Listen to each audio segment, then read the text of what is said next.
भोंदू अशोक खरात प्रकरणावर आज विधानसभेत चर्चा झाली आहे। भोंदू बाबामुळे महाराष्ट्राची बदनामी झाली आहे। खरात सोबत ज्यांचे फोटो समोर आलेत त्यांनीही राजीनामे द्यावेत अशी मागणी काँग्रेसचे आमदार नाना पटोले यांनी केली आहे। तर पुरोगामी महाराष्ट्रात असे उद्योग करायला लाज वाटत नाही असा सवाल ठाकरेंच्या शिवसेनेचे आमदार भास्कर जाधव यांनी उपस्थित केला आहे।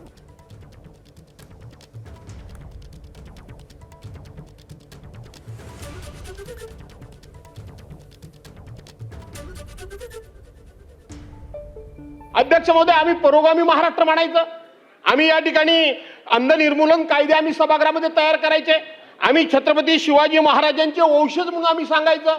आम्ही जरा काय झालं की लोकांना गोमूत्र पाजायचं आणि आता त्या बुवाचं मूत्र प्यायला जाता तुम्ही। लाजा वाटत नाही या महाराष्ट्रामध्ये, पुरोगामी महाराष्ट्रामध्ये असे उद्योग करायला?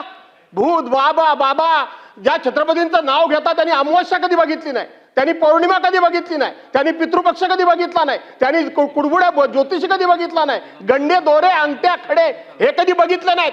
हे उद्योग कशाला करायला हवेत तुम्हाला अध्यक्ष महोदय? सभागृहाचं से घेतलं ना तुम्ही अध्यक्ष महाराज, 101च्या आधारावर चर्चा लावा अध्यक्ष महाराज आणि याच्यावर एकदा चर्चा होऊ द्या। मी तुम्हाला विनंती करतो अध्यक्ष महाराज, या पापामध्ये या खुर्चीचा कुठेही संबंध येत नाही। हे महाराष्ट्राच्या इज्जतीचा प्रश्न आहे।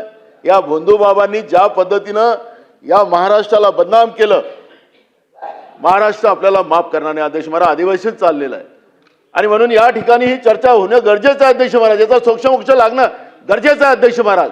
कोणी पाणी दिलं, काय झालं त्याच्यावर सगळी चर्चा झाली पाहिजे अध्यक्ष महाराज।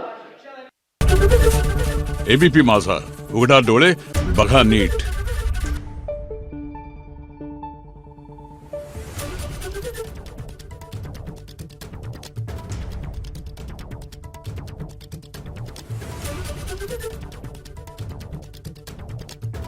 Thank you.